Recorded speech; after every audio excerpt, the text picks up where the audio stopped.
Welcome to the Crash Talk Show. My name is Katja Presnell, and my guest today is Kamilla SULTANOVA. Welcome. Thank you. I am so excited to have you here. So, Kamilla, you're a global keynote speaker. You have a culturally responsible consulting agency here in Helsinki, but you're originally from Uzbekistan, correct? Yes. Well, but you've lived in the Nordics already 18 years. I would love to hear your story. How did you end up here? Yeah. Well, nice to be here, Katja. And now after COVID, we're recovering and coming out into in-person events. And my story is that I'm 20 years actually already in the Nordics. This year we're celebrating it, and I moved to Denmark when I was 18 years old. But before I was an exchange student in the US, in Texas. But I'm born and raised in Uzbekistan, so in that sense I still have the two cultures in me while I live in Finland. My work is informed by all the experiences that I've gone through being a girl, and I shared a TED Talk story where I say, I wish I was Julia Roberts or a man.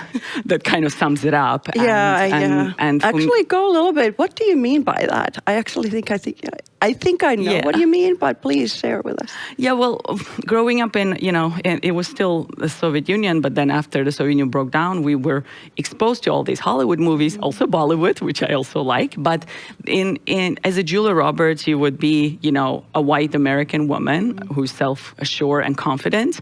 And then as a man, my brothers were allowed more things than I was. They were allowed to play late, and they were allowed to study, and they were given opportunities for growth where we were just supposed to get married and make children, the big fat Greek wedding. And so now I work as a consultant. I do hosting, but also keynotes on social capital, diversity, inclusion, and volunteering and mentoring. That's really essentially what brought me here where I am today. Let's go a little bit back into the moment when you moved to Nordics. Yep. And what happened when you realized that, okay, maybe it's different for women in the Nordics? What were some of the first things that you realized, like, okay, maybe you saw, maybe not how to live as a Julia Roberts, but maybe when you started seeing, like, okay, maybe Nordic women, they have different ambitions than getting married and having babies. So right. What were some of those first moments when you realized that, okay, maybe being a woman in the Nordics is different than in some other parts in the world? Yeah. And by the way, I don't mean just in Uzbekistan, but also actually in Texas. That's right. I saw the first time I was in Aarhus, where I studied multimedia design, the first article that came up in the local news was where I said, wow, girls on bikes. So that essential freedom of being able to bike and not being frowned on or laughed at, because I did bike on my brother's bicycle in Uzbekistan, and it was just a real ridiculed all the time. Yeah. And also I didn't see them being dressed up and putting a kilo of makeup just to throw out garbage, That was so much more ruthless understanding of beauty in our part of the world that was just so relaxing, that you can just be as you are and you are taken seriously. That's one thing. So the looks. Then the other thing is that you were able to have our conversation and opinions regardless of your age. We have a huge age and power distances in our country. And 3, you could actually get a job even as a student and make money. And that was so liberating for me that I said to my dad, I make my money and I'm going to live by my own rules, and he cannot control me from afar. So, and that also gave me a stronger voice, which I see essentially, being politically active, socially active, and making money. That's for me, Nordic woman, in a nutshell. So that empowered you, but now you empower other women globally. Here in the Nordics, but also globally, and you give back to local and global communities. But I think a lot of Nordic women don't see what you see. I see that Nordic women take some things for granted, and but I would like to talk how Nordic women could take the gender equality a little bit forward. But I think first we have to understand how we have things differently here in the Nordics, right, before we can take it forward. I think, now I'm crushing my latest project to become a mother. So to raise a child and to be in the country where it's one of the best countries to be a mother, even though it was a very agonizing experience to go on maternity or parental leave as an entrepreneur, because there is that insecurity and vulnerability.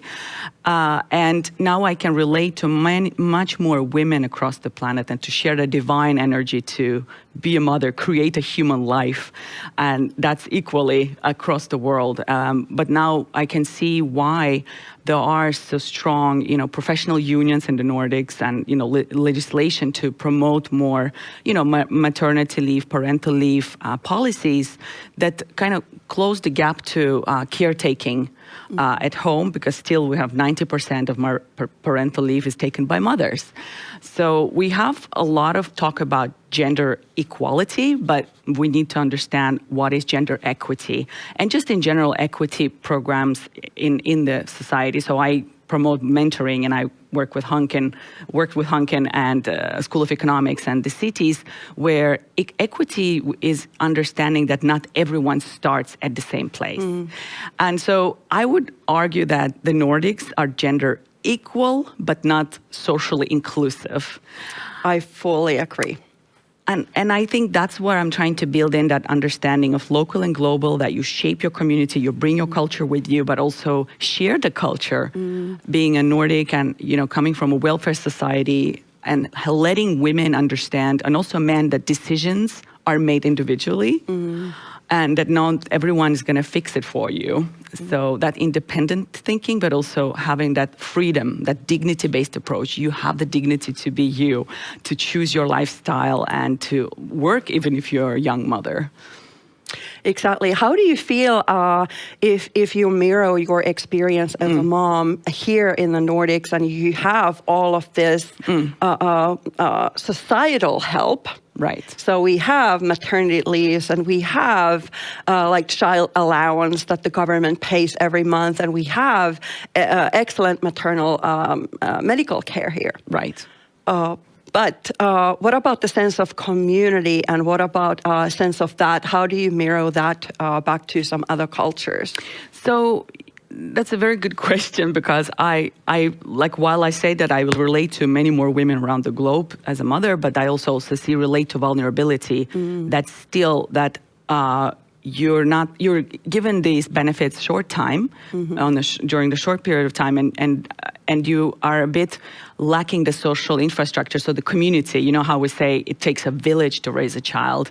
So now the downside of globalization is that we can work and live anywhere, but you need to create that community. And what I would bring to the Nordics is that ability to surround yourself with different age groups, people, to be expose your child to them, but also ask for help. Because we're so always like, yes, I'm going to do it myself. I'm not going to ask for help. And then we have people, suffering pre-depression, pre-birth depression, postpartum depression.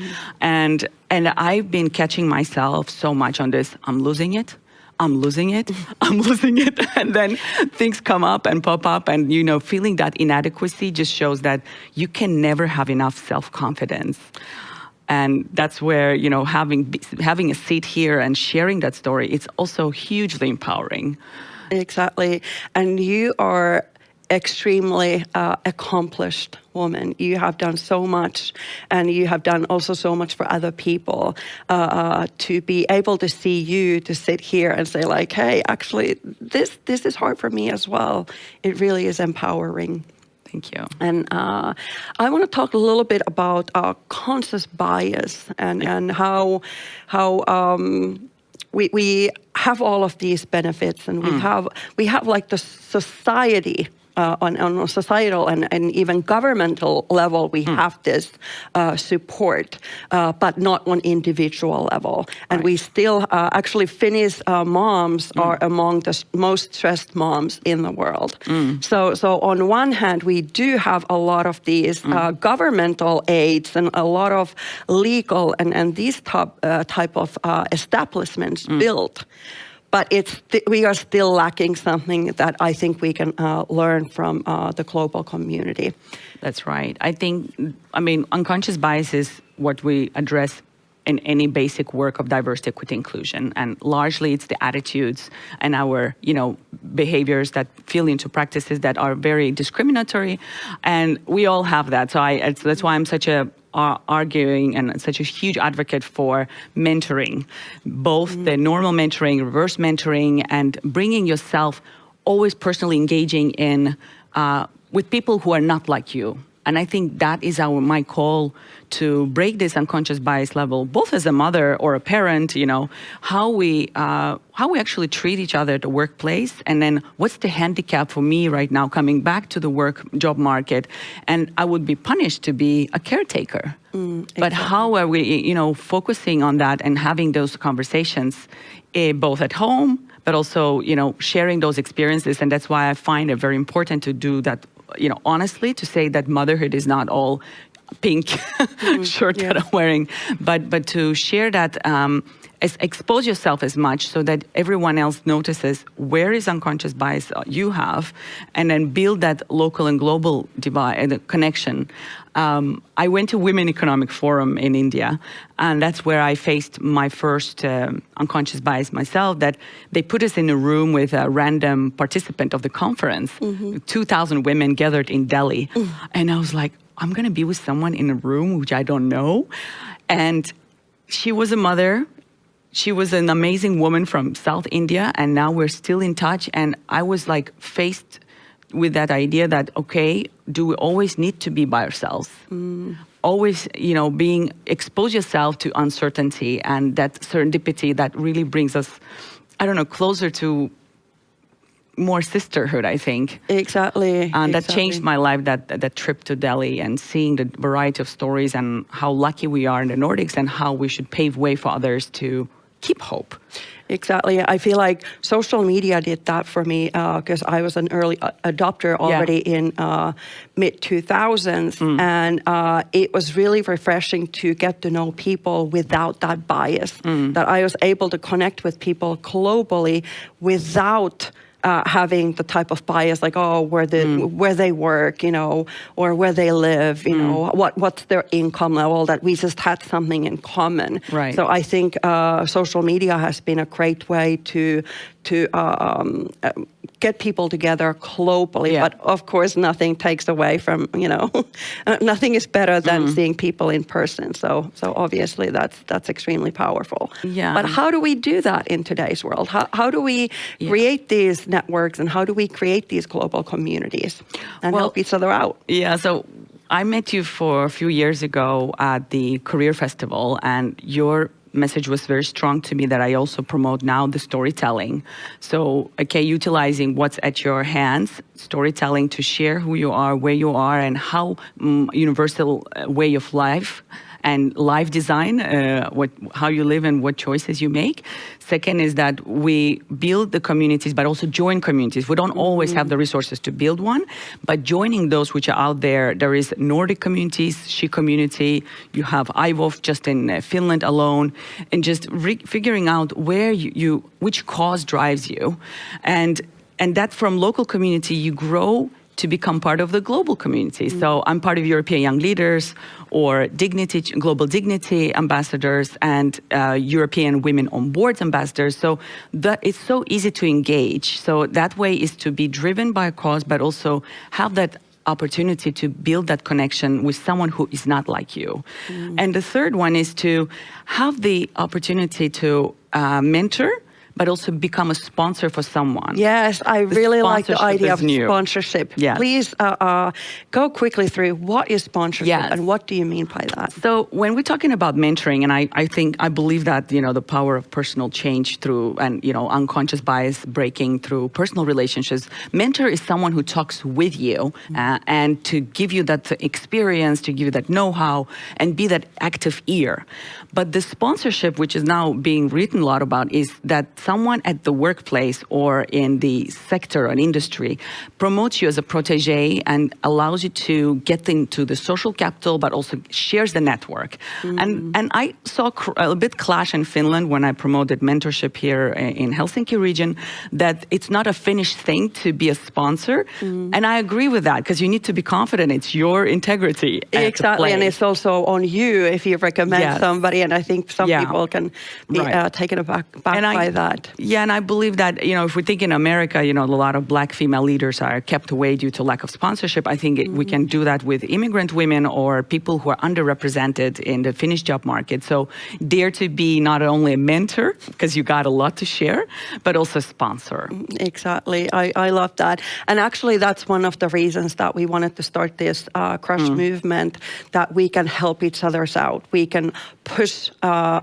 people, ideas, and each other up. So why is understanding diversity and inclusion so important? Well, this is the area where I work in, and I bring in 3 cases why it's so important, because diversity, equity, inclusion in leadership is definitely a business case. There's enough research proving it, but it's also a fundamental ethical concern. 2 is that as a company employer, we all need to be responsible and not only represent our customer base, but also treat our employees valuable, so they're heard and seen, and they can rely on a psychological workplace environment. And thirdly, I love this idea that belonging is designed in the workplaces, that belonging is what is our innate sense to, our human sense is to belong, but also to stand out. And there is enough research showing how it will benefit us not only to be inclusive and expect to be included, but to increase that sense of belonging through inclusion practices, set of behaviors and policies, is that it enables us to be inclusive is when you recognize that the other person has dignity. And I worked with non-profit called Global Dignity for many years since I moved to Finland. On one side, it was for my own journey to find my own understanding that, you know, that yes, my dignity has been violated, but also to help others to understand that they do too have dignity. And with that perspective, I feel that seeing is believing, that someone has shown you, and I want to help and to be that role model, and I want the Nordic women, be it in Denmark, Sweden, Norway, Finland, is that we can create those role models, continue to create those role models. Exactly. And I want to bring in Barack Obama, where he said in Berlin, we were there to meet him in 2019, he said that when you do a good job, and when you do that lead in your area or your community, you must share that story. And here I want to highlight our role model, Astrid Lindgren, who is the author of Pepe Longstocking, but also our Tove Jansson, who creates the Little Mew, what the new role model, those sets of how girls should be and how they can act, is that there is a sense of activism in their books, but also in their work. So it's never too late to be that, you know, advocate of change, regardless how privileged you are.